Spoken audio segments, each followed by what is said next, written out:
Na carta aos Hebreus, capítulo 12, verso 2, está escrito: olhando firmemente para Jesus, autor e consumador da fé, o qual, em troca da alegria que lhe estava proposta, suportou a cruz, desprezou a afronta e está sentado à direita do trono de Deus. Os últimos dias foram considerados por muitos cristãos Semana Santa, ou Semana da Páscoa, dias de pensar no sacrifício do Senhor Jesus Cristo e também na sua ressurreição gloriosa. Qual o verdadeiro sentido da Páscoa? Qual foi a razão por que Cristo viveu, morreu e ressuscitou? Chegou a hora, em novo horário, está no ar Além dos Fatos.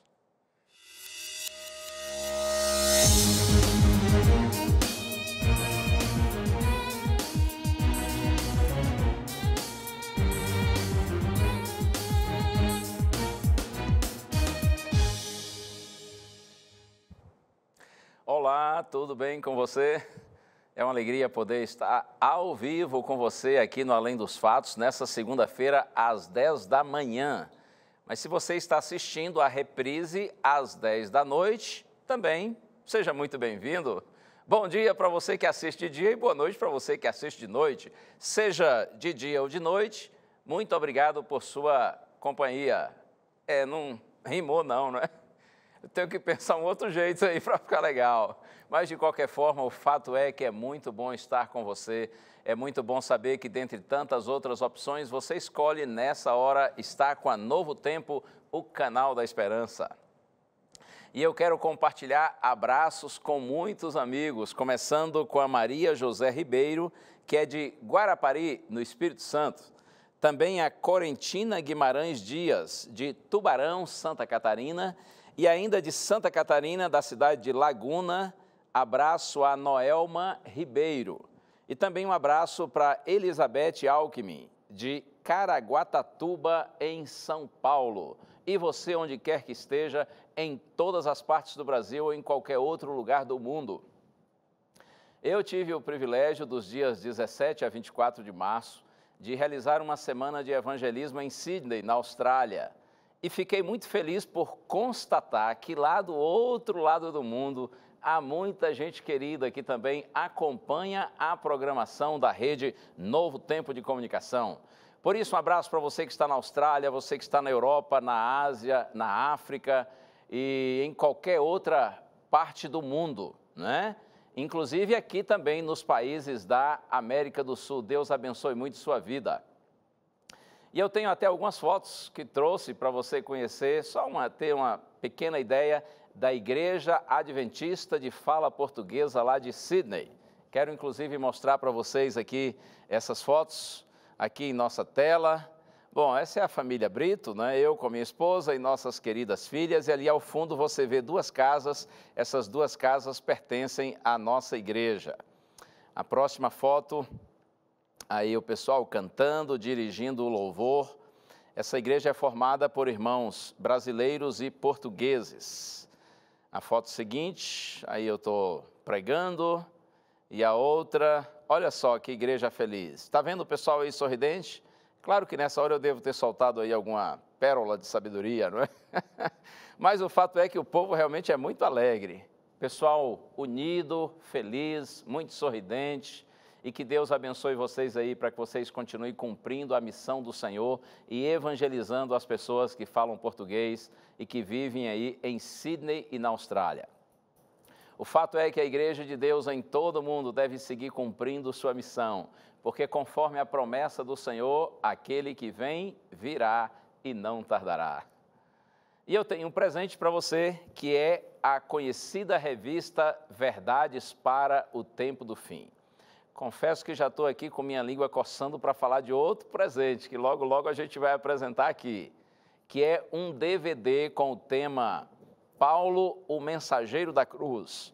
Serão 15 estudos bíblicos baseados em ensinos do apóstolo Paulo. Daqui mais alguns dias eu vou trazê-lo e vou oferecê-lo para você. Mas enquanto isso, se você não tem a revista Verdades para o Tempo do Fim, peça que a gente lhe manda, tá bom? É uma oportunidade se você ainda não tem. É só entrar no blog do nosso programa que você vê aí, preencher o seu cadastro, ou então você pede pelo telefone ligando em horário comercial, 0 operadora 12 21 27 31 21, conforme está aí. Você liga, a nossa equipe vai anotar os seus dados e vai lhe enviar a revista Verdades para o Tempo do Fim como um presente para você. E o convite, como sempre, para você interagir em nossas redes sociais, seja pelo Facebook do Além dos Fatos ou então pelo nosso Instagram. E ainda uma ótima opção é você se inscrever em nosso canal no YouTube, para que você possa receber todos os nossos vídeos e compartilhar com seus amigos. Pois bem, como foi sua Semana Santa? Tudo certinho aí? Pensou em Jesus, no seu sacrifício, na sua ressurreição gloriosa? Como está o seu relacionamento com Cristo? Você compreende o verdadeiro sentido da Páscoa? Nesses últimos dias, ocorreram aí pelo Brasil e pelo mundo muitas manifestações bonitas através de filmes, de dramatizações, de musicais, todos enfocando Jesus, nosso Salvador. Uma visão humanizada e atual da paixão de uma pessoa que doou a sua vida para salvar a de outras, que nem sequer as conhecia. Essa é uma pequena sinopse do filme Libertos, O Preço da Vida, recém-lançado pela Igreja Adventista. A trama conta a história de um médico voluntário vivido pelo ator André Ramiro, que atendia populações ribeirinhas na Amazônia e um dia foi capturado por sequestradores de uma quadrilha de tráfico humano. No decorrer da história, o médico ajuda duas cativas a fugirem em troca de sua própria vida. A roteirista e produtora do longa disse que a ideia era levar a uma reflexão sobre o preço da liberdade e o papel de Cristo quando esteve neste mundo. Para quem não conferiu, o filme está disponível no YouTube ou no aplicativo Feliz 7 Play. Ainda falando sobre as formas de relembrar a paixão de Cristo, neste período do ano, em várias regiões do país, Altos de Páscoa são conhecidos como as melhores atrações artísticas. Esta, por exemplo, acontece em Brasília, no espetáculo inclusivo. Mais de 600 voluntários se reúnem todos os anos para contar a história da paixão de Cristo, só que musical. Meu corpo que entrego para que haja redenção. A peça tem pessoas diferentes entre si, seja por sua raça, religião, inclusão.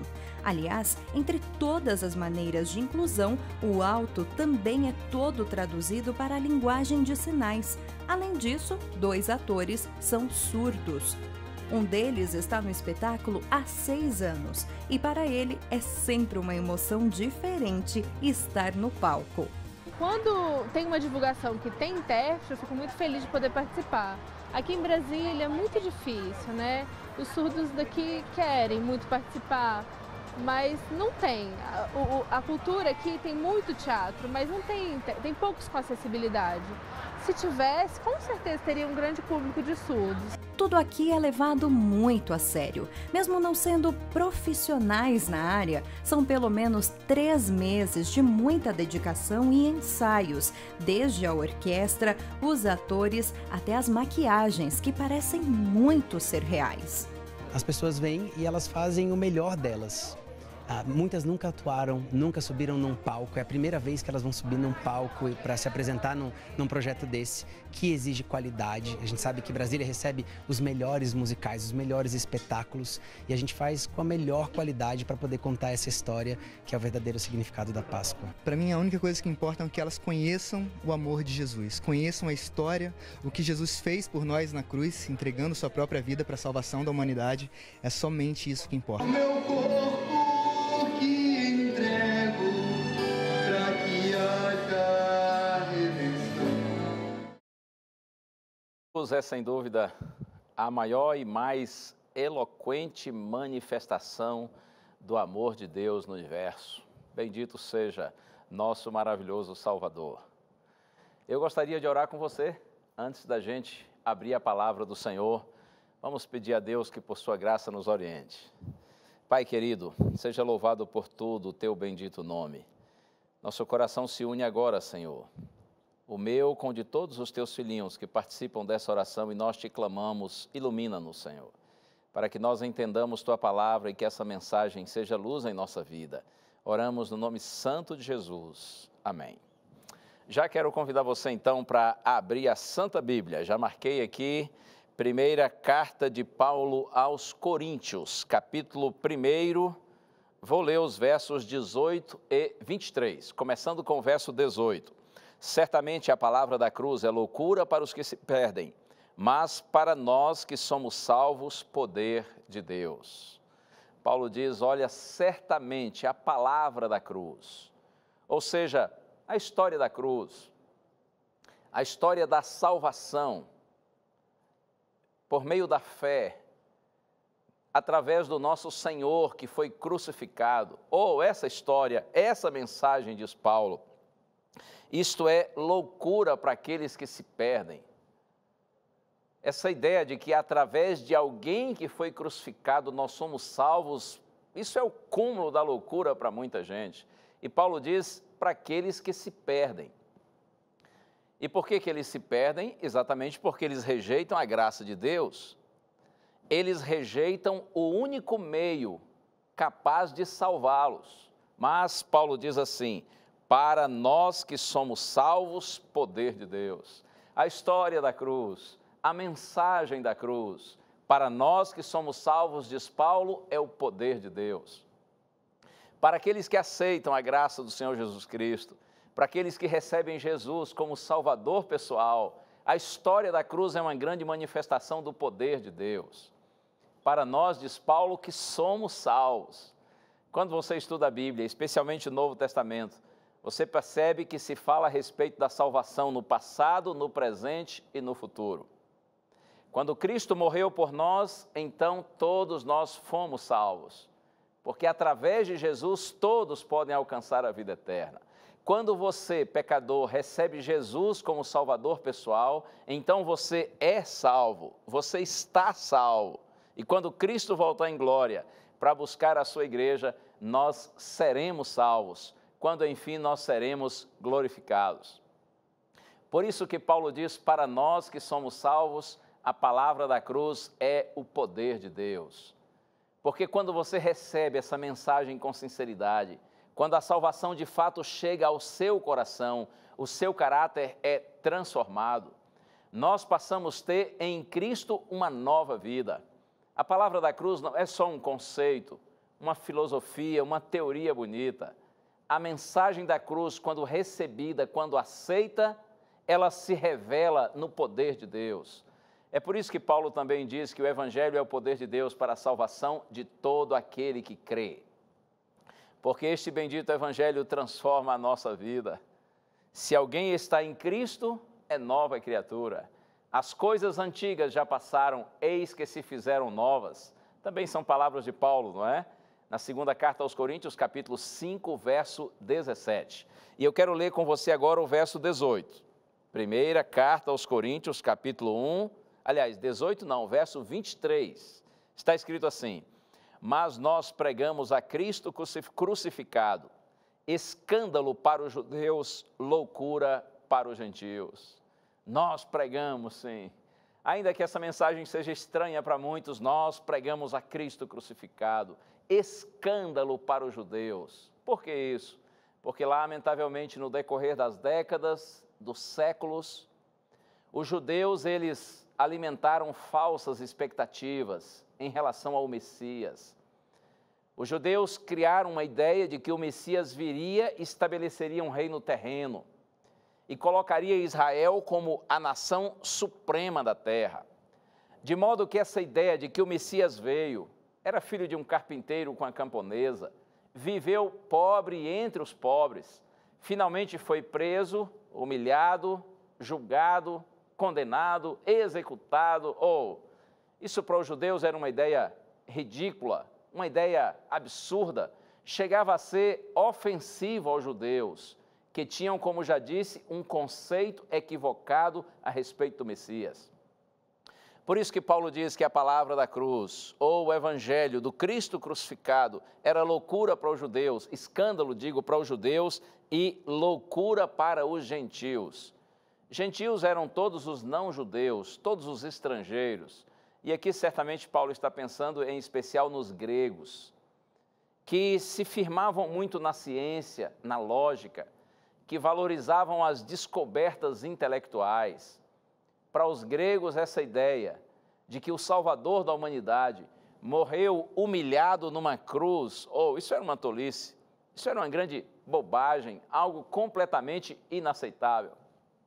Mas ainda que pensem os judeus de uma forma, pensem os gregos de outra, nós, filhos de Deus, que cremos na palavra do Senhor, que recebemos Jesus como nosso Salvador pessoal, a mensagem da cruz é a mais significativa e importante mensagem de todos os tempos e de todas as épocas, porque, como já disse para você, a cruz é a maior e mais eloquente manifestação do amor de Deus no universo.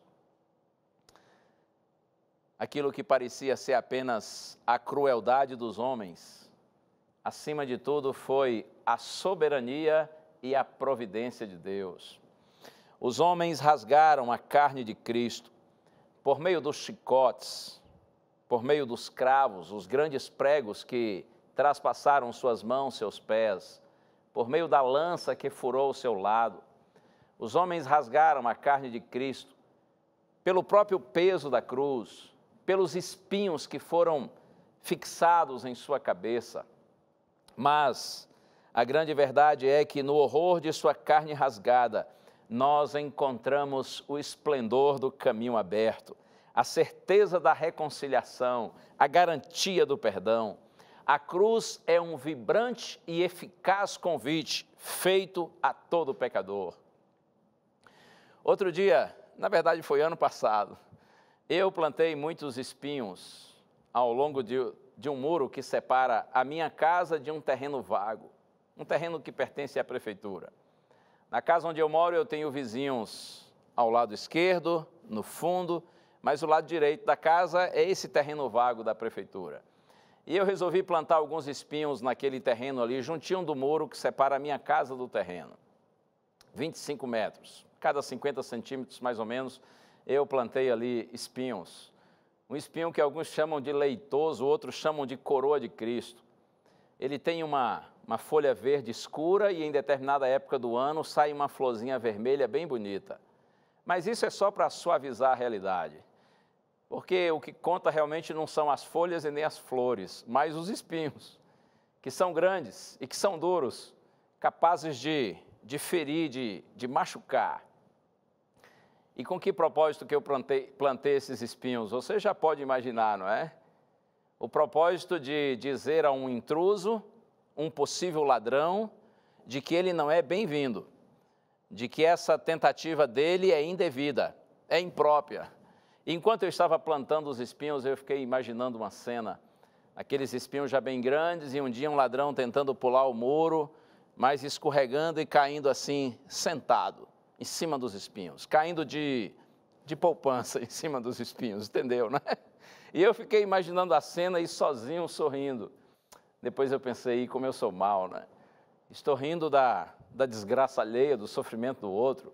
Mas aí suavizou um pouco o peso de consciência quando eu imaginei assim, é um ladrão, bem que merece uma espetada, bem que merece aí uma sofridinha para ver se toma juízo, se toma jeito, né? Se toma vergonha. Você sabe, quando o nosso Senhor Jesus Cristo foi preso, um soldado não identificado, ele apanhou alguns espinhos, maduros o suficiente para furarem, porém maleáveis o bastante para serem moldados. E esse soldado preparou uma espécie de coroa de espinhos, na verdade uma coroa de escárnio, e ele a fixou na cabeça do Senhor Jesus Cristo.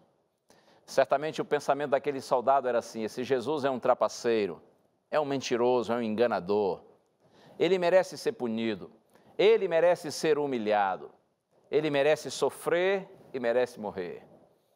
Mas o que aquele soldado não sabia era que Jesus era o nosso substituto.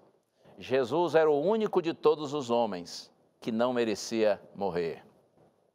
Porque apesar de nosso Senhor ter se tornado verdadeiramente homem, e ter sido tentado de todas as formas, de todas as maneiras, como nós seres humanos somos, nosso Senhor nunca pecou. Nosso Senhor nunca transgrediu a lei de Deus. Jesus era o único homem que não merecia morrer. E sabe por que Jesus não pecou? Porque ainda que ele tenha saído do céu, ele nunca deixou a presença do Pai. Jesus viveu em constante comunhão com o seu Pai. Aquela cruz colocada na cabeça do Senhor Jesus Cristo, em realidade, era aquela coroa, colocada na cabeça de Jesus, era em realidade a coroa que eu e que você, nós merecíamos. Lá no Gênesis capítulo 3, é dito que os espinhos são consequências do pecado. Então você compreende? Aqueles espinhos na cabeça de Cristo, trazendo sofrimento ao Filho de Deus, eles representam o meu pecado, o seu pecado. Jesus trocou sua coroa celestial, sua coroa de glória, pela coroa de escárnio, pela coroa de espinhos, pela coroa de sofrimento. Hebreus capítulo 12, verso 2, eu até já citei esse verso para você na introdução do programa. Lá é dito que nosso Senhor Jesus, em troca da alegria que lhe estava proposta, suportou a cruz, desprezou a afronta e está sentado à direita do trono de Deus.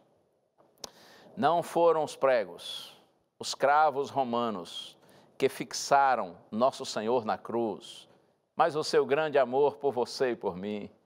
Foi por seu desejo de salvar a nós, de salvar a raça humana, que o Senhor Jesus Cristo permaneceu na cruz até a sua morte. Mas outra grande notícia é que você e eu, nós cristãos, não adoramos um Cristo morto. Nós adoramos um Deus vivo, porque o nosso Senhor ressurgiu, nosso Senhor ressuscitou em glória e majestade. E eu quero compartilhar com você agora um outro texto maravilhoso, que está no livro do Apocalipse, capítulo 1. João, o discípulo amado, estava exilado numa ilha do mar Egeu chamada Pátimos, exilado ali exatamente por ser um pregador do Evangelho. E a Bíblia diz que João, no seu exílio em Pátimos, ele foi visitado pelo Senhor Jesus Cristo, pelo Cristo glorificado. Olha só o que está escrito, Apocalipse capítulo 1, versos 17 e 18. Quando o vi, caí a seus pés como morto, porém ele pôs sobre mim a mão direita, dizendo, não temas, eu sou o primeiro e o último, e aquele que vive. Estive morto, mas eis que estou vivo pelos séculos dos séculos e tenho as chaves da morte e do inferno. Oh, louvado seja o Senhor! Que coisa fantástica, hein? João está ali na sua solidão em Pátimos, quando o próprio Cristo glorificado se apresenta diante dele. E João diz assim, quando eu o vi, eu caí aos seus pés como se estivesse morto. Eu vi a sua santidade, eu vi a sua beleza, eu vi a sua grandeza, eu me senti como morto diante dele, completamente indigno, mas ele tocou-me com sua mão direita, ele tocou-me com carinho e disse assim, João, não tenha medo. Oh, João, não tenha medo, eu sou o primeiro e o último, como que dizendo assim, eu sou eterno, eu não tenho começo e nem fim. Eu sou, diz Jesus, aquele que vive. O Senhor quer que você olhe para Ele não como um Cristo morto, mas como um Cristo vivo. Eu sou aquele que vive, disse Jesus. É verdade que eu estive morto. A sua morte não foi uma farsa, a sua morte não foi uma ilusão. O Senhor Jesus Cristo, de fato, morreu por você e por mim. Porém, nós temos que entender que Ele ressuscitou. Nosso Senhor vive, por isso que Jesus diz, estive morto, mas eis que estou vivo pelos séculos dos séculos. E diz Jesus, eu tenho as chaves da morte e do inferno. Oh, glória!